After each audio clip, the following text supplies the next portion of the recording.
Vamos falar de um assunto que incomoda muita gente. Aquela gordura abdominal que parece que não sai por nada, não é?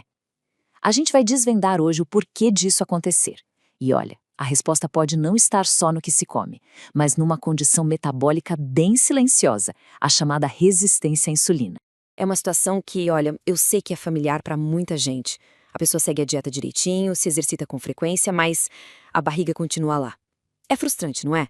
Mas a boa notícia é que quando a gente entende a verdadeira causa, a causa metabólica por trás disso tudo, aí sim a gente consegue encontrar o caminho para mudar de verdade. Então, vamos direto ao ponto. O grande culpado por trás dessa dificuldade toda tem nome: resistência à insulina. A gente precisa entender direitinho o que é isso e, mais importante, como é que isso age dentro do nosso corpo. Para entender a resistência, primeiro a gente precisa falar da insulina. Pensa nela como se fosse uma chave, ou o entregador. Funciona assim: quando a gente come, o açúcar dos alimentos, a glicose, entra no sangue. A insulina é o hormônio que pega essa glicose e, como uma chave, abre a porta das células para que a glicose entre e vire energia. É o combustível do corpo. Simples, né? Pois é, mas o problema começa quando essa fechadura da célula começa a ficar meio enferrujada. Na resistência à insulina, as células simplesmente não ouvem mais o sinal da insulina direito. Elas ficam resistentes. E o que o corpo faz para compensar? Ele entra em pânico e começa a produzir mais e mais insulina. É como se, para abrir a porta, ele precisasse mandar um monte de chaves ao mesmo tempo. O resultado é um excesso de insulina circulando no sangue o tempo todo. E é aí que a coisa vira um ciclo vicioso, uma verdadeira bola de neve. A resistência faz o corpo produzir mais insulina. Esse excesso de insulina dá uma ordem muito clara para o corpo: armazene gordura. E onde ele armazena? Principalmente na barriga, a tal da gordura visceral. O pior é que essa gordura não fica lá quieta. Ela mesma produz substâncias que inflamam o corpo e pioram ainda mais a resistência à insulina. Percebe? Uma coisa leva a outra e o ciclo não para. Ok, mas como saber se esse ciclo perigoso está acontecendo com a gente? A resistência à insulina é danada. Ela costuma ser silenciosa no começo, mas, felizmente, ela deixa algumas pistas. Vamos ver agora quais são os principais sinais de alerta que o corpo dá. Então, é bom ficar de olho. Sabe aquele cansaço que não passa mesmo depois de dormir bem? Ou aquela dificuldade enorme para emagrecer, especialmente na região da barriga? Às vezes aparecem umas manchas escuras, meio aveludadas no pescoço ou nas axilas, e aquela vontade que não passa de comer doce, pão, massa. Se algum desses sinais soa familiar, talvez seja um bom motivo para investigar um pouco mais a fundo. Além desses sintomas que a gente pode sentir, os exames de sangue são a prova dos 9. A glicemia de jejum, por exemplo, acima de 100, já é um sinal amarelo. A hemoglobina glicada, que mostra uma média do açúcar no sangue, também dá pistas importantes. E tem um índice ainda mais específico chamado OMAIR. Mas claro, um ponto super importante: quem interpreta esses exames é sempre um médico, um profissional de saúde, ok? E olha que interessante, tem um jeito bem simples de ter uma ideia desse risco em casa, só com uma fita métrica. Para as mulheres, uma medida da cintura na altura do umbigo passando de 88 centímetros já acende um alerta de risco elevado. Para os homens, essa medida de referência é um pouco maior. Uma cintura com mais de 102 centímetros já aponta um risco bem significativo. É um sinal claro de que o metabolismo pode não estar funcionando como deveria. Mas agora vem a parte boa, a parte mais importante de todas. A resistência à insulina não é uma sentença definitiva. Na grande maioria dos casos, ela é completamente reversível.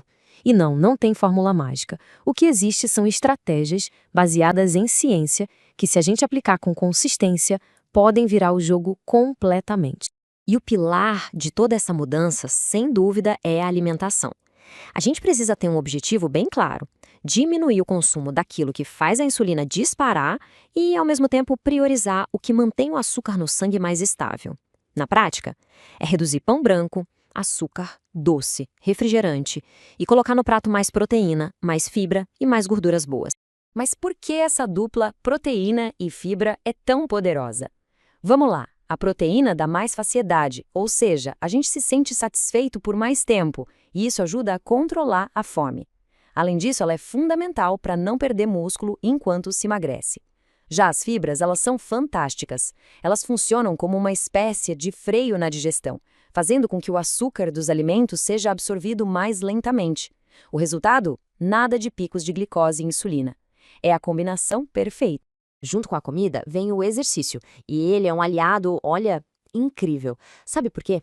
Durante a atividade física, os músculos puxam a glicose do sangue sem precisar de quase nada de insulina. É como se eles abrissem um atalho. A sensibilidade melhora quase que na hora. Só que tem um detalhe. Esse efeito maravilhoso dura de 48 a 72 horas. Por isso que não adianta se matar na academia um dia e passar a semana parado. A consistência é tudo. Para a gente ter sucesso nessa jornada, é fundamental separar o que é verdade do que é mito. Tem muita informação por aí, né?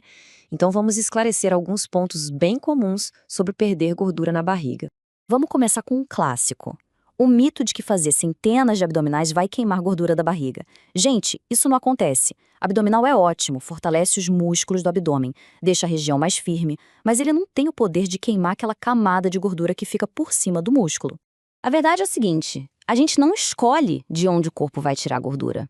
A perda acontece de forma geral, como resultado de um metabolismo que está funcionando melhor e de um déficit calórico. E nessa conta, a alimentação tem o peso maior. Não dá para compensar uma alimentação ruim com exercício, simplesmente não funciona. Para ficar fácil de lembrar, a gente pode pensar numa regrinha.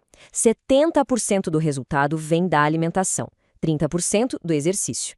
Mas o que liga tudo isso e que realmente faz a diferença é o terceiro elemento: 100% de consistência. Sem ela, os outros 70 e 30 não valem nada.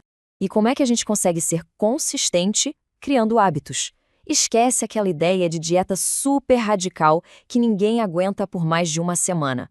O verdadeiro segredo está em começar pequeno, uma mudança de cada vez. Trocar o refrigerante por água, talvez, ou incluir uma salada antes do prato principal. Lembre-se sempre, o progresso constante, mesmo que devagar, é muito melhor do que uma perfeição que não dura.